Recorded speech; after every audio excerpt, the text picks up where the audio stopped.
structural discrimination here on that?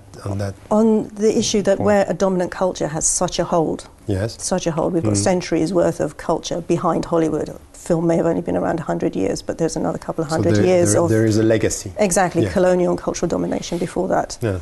Likewise with the British film industry and British arts industry and so on. We cannot just suddenly chip into that and start changing it, you know, and we need to understand that that's, you know, it's not just about adding Muslims and stirring or expressing ourselves in the correct way or a creative way. We should do those things. I'm not saying not to do that.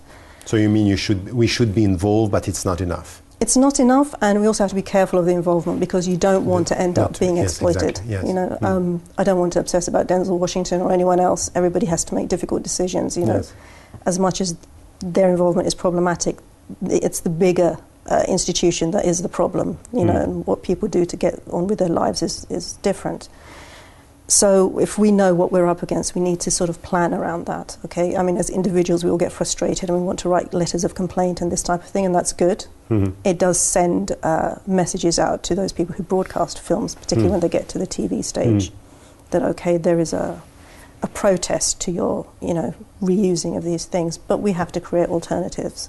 And we do have some alternative movie, you know, cinemas and genres and so on developing. But it's a long-term project. So this is one of the many things that need to be done. You mean, you know, as we have in the world of consumption and eating, to have alternative, movie business and that is one thing films? that needs, that it does need to happen. And there, you know, it's difficult for individuals to plug into that and make that happen, but certainly people who want to go into the media, and there are many young Muslims and people of different communities who have these skills. These are the things to start thinking about and thinking proactively, and it's the question for civil society really, and a kind of non-governmental movements to plug into this. We are never going to have the money that Hollywood has, but we do have creativity, so how do we then channel that into a more productive and alternative way? Yes. But that's just one thing. But do you see this happening? Because, you know, from you know, even over the last 20 years, very often when we speak about a movie or an Islamic movie, even if we have to qualify the movie, very often we end up with The Messenger as being the reference. Nothing really different. It's very poor. We can't compete if so we also have to think about something which is creativity without always being obsessed with the qualification of Islamic. It has to be ethical. It has to be and here there is a lack of commitment. It's as if, at least the perception is that there is a lack of productivity with creativity in this field. I think there's a certain validity to that.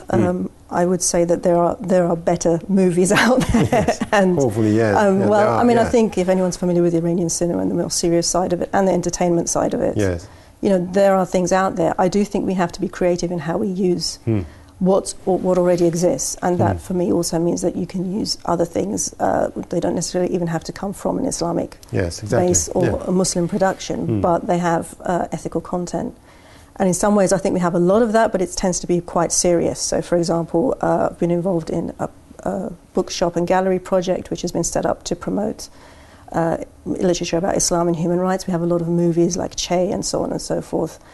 They're all very serious. I mean, there's great diversity, but they're very serious. So there are still things which are missing, because when we talk about Hollywood, the things I feel, and I think we can probably find a lot of studies that document this. I mean, Jack Shaheen's work, our own report, shows that the ones that have more impact are the entertainment ones. You've got Aladdin. I mean, probably 1 billion people have seen Aladdin. Raiders of the Lost Ark, the real fun kind of movies.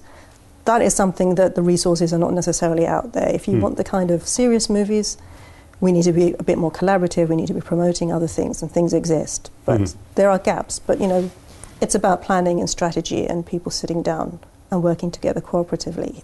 So there's scope. Yes, hopefully.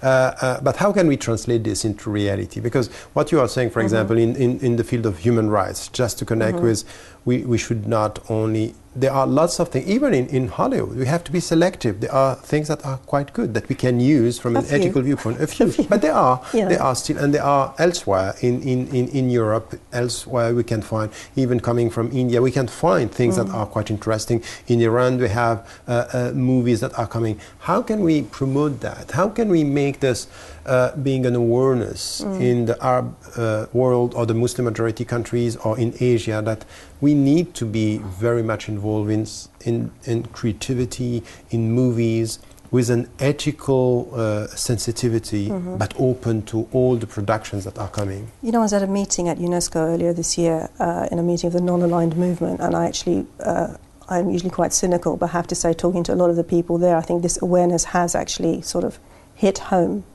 So I'm kind of hopeful that, you know, things will start happening, and there's a sort of concurrent process of kind of the non-aligned countries trying to get their head around cultural domination that comes through the media, and specifically Hollywood, because people are quite clever around the world. They can watch biased news media and generally kind of decode it. You know, unfortunately, it's not so much the case in the Western world, but it is certainly outside of it.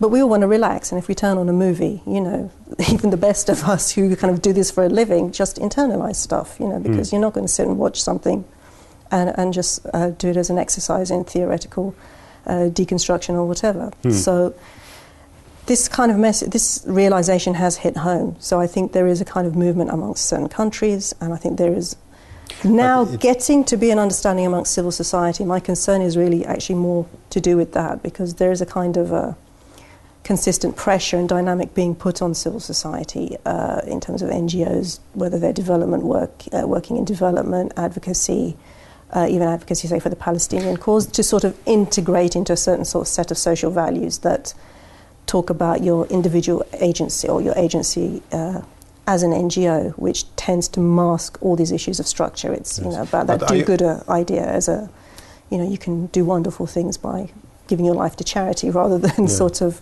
well, actually, I should be questioning bigger things. Are you talking about mainly southern societies in Muslim majority countries? Is this coming? Southern societies, not just Muslim majority countries. It's wider than that. It's wider than that. So, like what? For example, do we see things coming from South America dealing with Muslim majority countries and Arab countries, Asian countries? I think the start is that people are producing things which are relevant to their experience, and that these should be shared. I think there is a little bit of a danger where there's crossover. People are trying to talk about other people's experiences.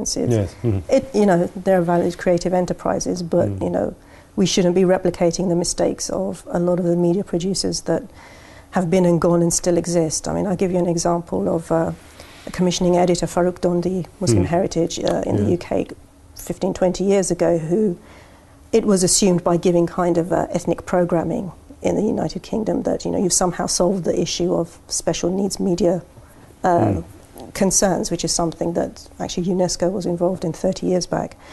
And he was asked, well, how do you assess, you know, what the black community want in these programs? And he says, well, you know, I don't need any committee to tell me. I just know black people, and I know they have issues with stop and search. So he had just kind of reduced, you know, his understanding of his friend's experience and kind of generalized it out. So I think we should also avoid those types of try and avoid those mistakes of we being a kind of having maybe a good intention, but you know, the good intention is not enough, and I think that it has to do with professionalism, which is sometimes missing in that. It's entertainment and professionalism. It's professionalism, and I think a lot of when we talk about entertainment and fiction, there is a kind of sense of, well, I can be creative, therefore I don't need to be bound by certain rules.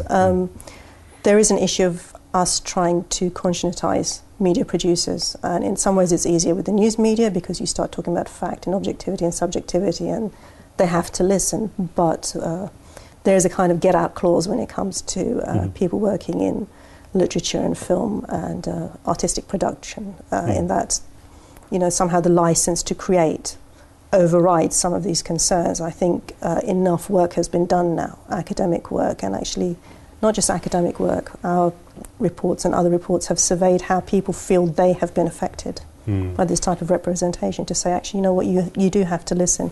You might not think that you've produced something that actually somebody takes in a violent, you know, feels they've been violated, but it has, you know. Thank you so much for that. I think it's very important what we are trying to say here, which is, once again, to look at what is happening and the causes. It's not only because after September 11, what we said is it started much before that. And the point is that what we can see coming from southern countries, not only Islamic countries or Muslim majority countries or among Muslims, is a trend that is working on creativity and trying to come with an alternative alternative productions, alternative movies, competing with the dominant and giving another viewpoint. And as we were saying, it's creativity should come with professionalism, should come with seriousness and some of the rules that are so important when it comes to dealing with some of the issues and to get it right. It's very powerful, it's a very important endeavor, and this is where the youngest generation should be involved and try to change things. Well, that's all we have time for. Please let us know your thoughts on views on any of the shows you have seen, and here is the way to contact us. We'd like to hear your views on today's show, as well as ideas for future programmes.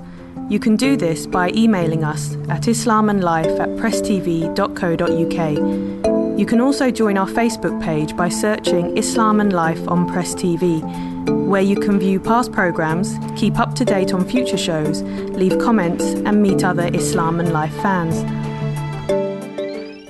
Finally, I would like to thank my guest, Arzu Merali. Thank you so much for being with us today, and I hope to see you next week, inshallah.